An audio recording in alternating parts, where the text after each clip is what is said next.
but not for lack of trying. And before we go any further, I just want to say, I bloody called it. He lied so much. He lied about my tweets. Again, what is this? He wanted me to know. He wanted me to know that he wanted to talk about me. He lied about how many videos I made on him. He lied about a conspiracy of people against him.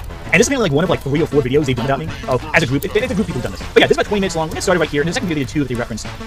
They have apparently a whole community of people who can't stand it. He lied about the contents and context of his clips that I use. After these terrible responses, he goes on to say people only talk about Godzilla in reference and comparison to Disney. That's not necessarily how I said it though, buddy. You cut some details out, I'm pretty sure. He lied about his evidence. Actually, no, I don't think I missed that point. I said that the movie's not that good. I said I didn't like it all that much, dude. Literally right here. Take a look at that one second.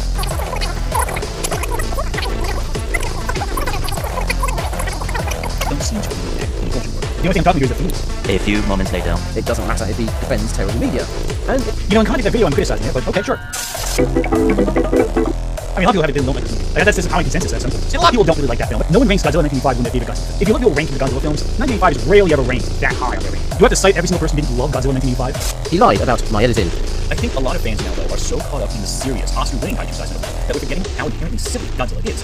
Even like the first film, the original Godzilla, is about a guy wearing a suit, walking around, crushing toy buildings and tanks.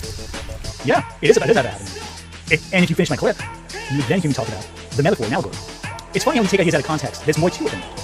It's funny how we only include about 5 seconds of the clip and leave out some key details. Why did you cut the clip that way, by the way, dude? Why did you show a little ahead of it, a little after? What happens if you show a little more of the clip? Should I? I don't want to. Don't look at my face in the shot. Fine, I'll do it myself. Not hard to see. Don't take long to read. I think a lot of fans now, though, are so caught up in the serious, Oscar-winning kaiju size that we're forgetting how inherently silly Godzilla is. Even going back to the first film, there is some goofiness there. The guy in a giant rubber orange is some ready-mixed cement. Actually, you don't realize this. The original rubber suit was a mix of latex and cement. Imagine making that around. At the end of the day, the original Godzilla is about a guy wearing a suit, walking around, crushing toy buildings and tanks. And despite what various, I think very effective, analog horror films, or shorts on YouTube would like to tell you, it was just that, minus suit, like most of the old films. Back in the days when Godzilla came in a suit, there were 3 ways to effectively bring monsters to life: rubber suits, puppetry, or stop motion. And if you finish my clip, you would then hear me talk about the metaphor and allegory. Turn to those tweets lies because he doesn't just make them at the start of the stream. This video is from a very small channel, so I don't want to necessarily overwhelm the channel, but he felt the need to tag me a few times on Twitter. He wanted me to know. He wanted me to know that he wanted to talk about me. He also messaged me about 50 times to get my attention about this video. He messaged me and tagged me multiple times. He literally asked me for this multiple times. He begged me to react. Hey, if you're begging for this, I'll respond. To say this is a falsehood is an understatement. I find it hilarious that I started the first half of this video evidencing how this all got started, which included saying how Gramuglia talked to me first. He tweeted about me 3 times, tweeted at me, then commented on my video before I'd ever spoken to him or at him. Sorry, what was that again? He begged me to react. Some reactions to Twitter, and specifically on the 22nd I posted this list of quotes from the stream. I did not name Gargamel glasses in those tweets, nor did I at or hashtag him or anyone else. The next day, someone who I didn't know commented on my tweet and referenced Mr. Who. Sure enough, Grumble had retweeted my list of quotes and called me obsessed, again, which is odd considering there was no way of him knowing about this tweet unless he came looking for it. Was he stalking me just to lie about me and send undue hate my way? His followers clearly weren't looking at what he was retweeting, just at what he was saying about it. A fact made worse when he retweeted my short video. I mentioned earlier how this all got started, i.e. I advertised my video on Twitter, Gramuglia retweeted me and made a short thread about the video, then he replied to my tweet directly and commented under my video on YouTube to get my attention. The barrage of unrequited posts looks a little desperate in hindsight, only made worse by him immediately making a Twitter thread about my reply to his YouTube comment.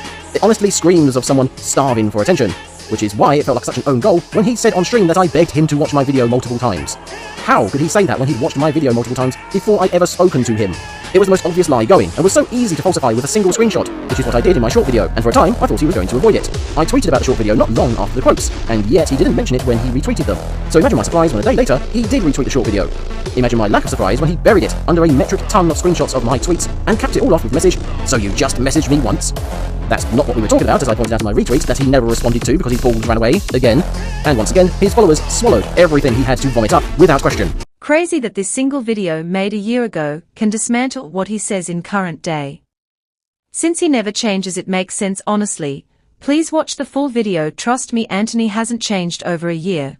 If you compare what he does now to his actions in the video, you'd be surprised how much hasn't changed with him.